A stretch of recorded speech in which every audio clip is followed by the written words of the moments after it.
सफलता एक रात में नहीं मिलती, उसके पीछे न जाने कितने वर्षों की कड़ी मेहनत होती है। ऐसा कहना है एप्पल के को फाउंडर स्टीव जॉब्स का। स्टीव जॉब्स का जन्म 24 फरवरी 1955 को कैलिफोर्निया में हुआ था। स्टीव की मां ने कॉलेज में पढ़ने के दौरान स्टीव को जन्म दिया था और तब तक उनकी शादी किसी से नहीं हुई थी। इसी वजह से वो स्टीव को अपने पास नहीं रखना चाहती थी और उन्होंने स्टीव को किसी को गोद देने का फैसला किया। स्टीव को कैलिफोर्निया में रहने वाले पॉल और कैलरा जॉब्स ने गोद लिया। पॉल और कैलरा मिडिल क्लास फैमिली से थे। उनके पास ज़्यादा पैसे नहीं हुआ करते थे, फिर भी स्टीव की हर ज़रूरतों को पूरा करते थे और स्टीव को उन्होंने सबसे अच्छे और महंगे स्कूल में पढ़ाया। स्टीव की प्रारंभिक शिक्षा मोंटोलामा स्कूल में हुई और सन 1972 में स्टीव ने अपने कॉलेज की पढ़ाई के लिए ओरेगन के रीड कॉलेज में एडमिशन ले लिया, जो कि वहाँ की सबसे महंगी कॉलेज थी, जिसकी वजह से उनके माता पिता हर प्रयासों के बाद भी उनकी फी नहीं भर पाते थे। स्टीव को भी अपने परिवार वालों को प्रॉब्लम में देखकर रहा नहीं गया। उन्होंने भी फी भरने के लिए वीकेंड में कोल्ड ड्रिंक्स की बोतल बेचना स्टार्ट कर दिया और पैसों की कमी के कारण पास की मंदिर में जाकर वहां मिलने वाला मुफ्त खाना खाने लगे।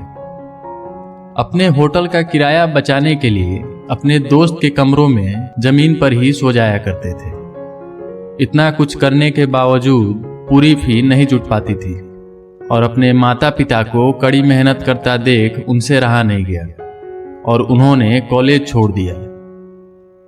उसके बाद उन्होंने अपना पूरा समय अपने पहले से सोचे हुए बिजनेस पर लगाया।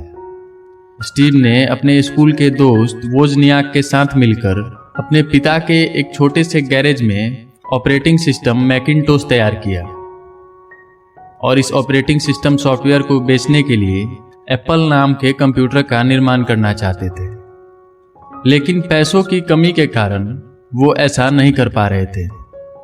उनकी ये समस्या उनके ही एक मित्र माइक मर्कुल्ला ने दूर कर दी और उसके बाद सन 1976 में मात्र 20 वर्ष के उम्र में उन्होंने एप्पल कंपनी की शुरुआत की। स्टीव और उनके मित्रों की कड़ी मेहनत से देखते ही देखते कुछ सालों में एप्पल कंपनी एक छोटे से गैरेज से बढ़कर 2 अरब और 4,000 कर्मचारियों वाली कंपनी बन चुकी थी।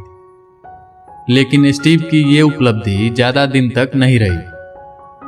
उनके ही पार्टनर्स द्वारा नापसंद किए जाने और आपस में मतभेद होने के कारण एप्पल कंपनी की लोकप्रियता कम होने लगी और धीरे धीरे कर्ज में डूब गई, जिसके बाद बोर्ड ऑफ डायरेक्टर्स की मीटिंग हुई और उसमें सारे दोस्त स्टीव को गलत बताकर सन 1985 में उन्हें कंपनी से बाहर कर दिया। ये उनके जीवन का सबसे दुखद पल था, क्योंकि जिस कंपनी को उन्होंने कड़ी मेहनत और लगन से बनाया था, उसी ने उन्हें बाहर निकाल दिया।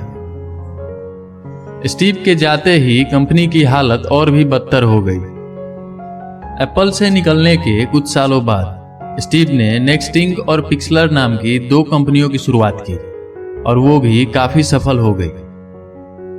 एप्पल अब धीरे धीरे टूटती जा रही थी और ऐसा देखते हुए एप्पल के बोर्ड ऑफ डायरेक्टर्स ने स्टीव को कंपनी में वापस आने की बहुत रिक्वेस्ट की। सन 1996 में स्टीव ने फिर से एप्पल ज्वाइन कर लिया और पिक्सलर को एप्पल से जोड़ दिया। स्टीव अब एप्पल के सीईओ बन चुके थे। जब स्टीव वापस एप्पल में आए थे, उस समय एप्पल में करीब 250 प्रोडक्ट थी। उन्होंने आने के बाद अगले कुछ सालों में उसकी संख्या 10 कर दी और केवल 10 प्रोडक्ट पर अपना ध्यान केंद्रित किया। उनका मानना था कि प्रोडक्ट की क्वांटिटी नहीं, क्वालिटी में ध्यान देना चाहिए। सन 1998 में उन्होंने iMac को बाजार में लॉन्च किया, जो कि काफी लोकप्रिय हुआ और फिर iPad और iPhone भी लॉन्च किया। उसके बाद एप्पल ने कभी पीछे मुड़कर नहीं देखा। 5 अक्टूबर 2011 को पैनक्रियाटिक कैंसर के कारण कैलिफोर्निया में स्टीव जॉब्स का निधन हो गया, लेकिन आज भी उनकी लोकप्रियता पहले की तरह बरकरार है। स्टीव का कहना है कि जो लोग इस बात को हमेशा पागलों की तरह कहते हैं कि वो दुनिया बदल सकते हैं, सच में वो दुनिया बदलते हैं। अगर आपको ये स्टोरी अच्छी लगी तो वीडियो को लाइक करें और चैनल को सब्सक्राइब करें। आपका कोई भी सवाल या सुझाव हो तो हमें कमेंट के माध्यम से जरूर बताएं। इस वीडियो में अब तक हमारे साथ बने रहने के लिए दिल से आपका शुक्रिया।